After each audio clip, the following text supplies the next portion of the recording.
Radhe Radhe everyone, जय लक्ष्मी माता। Friends, आज की वीडियो में हम अक्षय तृतीया की संपूर्ण पूजा विधि की जानकारी आपके साथ शेयर करेंगे। अक्षय तृतीया पर हमें लड्डू गोपाल जी की सेवा करनी होती है और साथ में हमें लक्ष्मी जी का और गणेश जी का भी पूजन करना होता है और घड़े का दान करना होता है। तो ये सारी जानकारी आपको आज की वीडियो में मिल जाएगी, इसलिए वीडियो को शुरू से अंत तक ज़रूर देखें।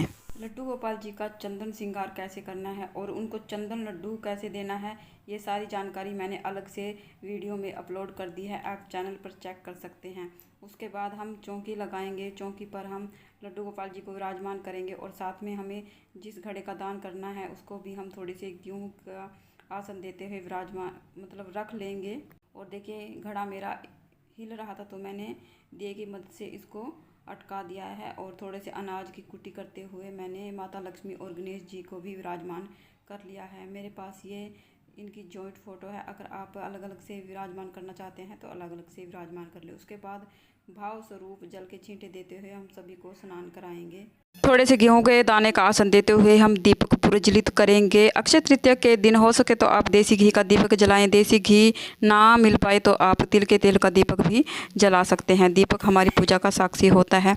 उसके बाद देखिए, जो घड़ा हमने लिया है इसके कंठ के ऊपर हम मिट्टी का कोई ढक्कन रख लेंगे। मिट्टी का ना हो तो आप स्टील का रख सकते हैं और इसके ऊपर हमें कोई मौसमी फल ऋतुफल रखना होता है। ठंडा ऋतुफल जैसे कि खरबूजा, आम, ककड़ी, जो सीजनल फ्रूट आते हैं वो आप रख लें। इसको भी हमें दान करना होता है। उसके बाद हम गणेश जी को जनेऊ समर्पित करेंगे, माता रानी को चुनरी समर्पित करेंगे। चुनरी ना हो सके तो आप कलावा भी समर्पित कर सकते हैं।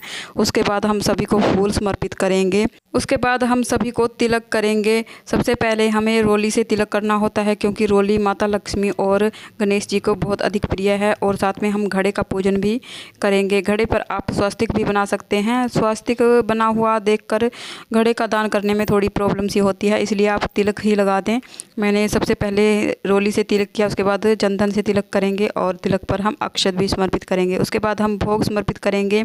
अक्षय तृतीया के दिन हो सके तो आप लड्डू गोपाल जी को ठंडे ऋतु फलों का भोग लगाएं, जिस प्रकार दही का, केले का, ककड़ी, आम, खरबूजा। उसके बाद हम माता रानी को पंचमेवे का भोग समर्पित करेंगे। माता लक्ष्मी को शहद का भोग भी बहुत अधिक प्रिय है। अगर आपके पास पॉसिबल हो तो शहद का भोग जरूर से लगाएं माता लक्ष्मी को। उसके बाद हम जल का भोग समर्पित करेंगे।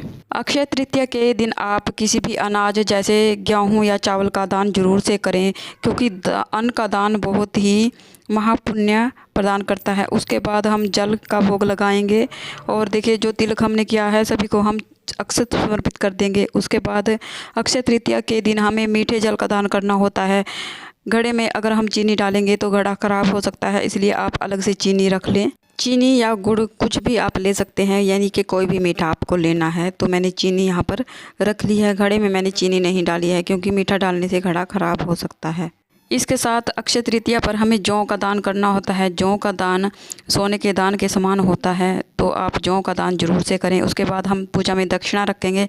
दक्षिणा पूजा में रही कमियों को पूरा करती है। इसके साथ ही अक्षय तृतीया पर सोना या चांदी खरीदना बहुत ही शुभ माना जाता है। अगर आप किसी कारण खरीद ना पाएँ तो घर में जो भी आपकी जेवर हैं सोना चांदी के, उनके पूजन जरूर से कर लें। उसके बाद हम आरती करेंगे। जो पूजा में आपने दीपक जलाया है उससे भी आप आरती कर सकते हैं या फिर अलग से आप कपूर आरती कर सकते हैं। दिए को क्लॉकवाइज घुमाकर इसको भी आरती का स्वरूप माना गया है। सबसे पहले हम गणेश जी की आरती करेंगे, माता लक्ष्मी की आरती करेंगे, लड्डू गोपाल जी की आरती करेंगे।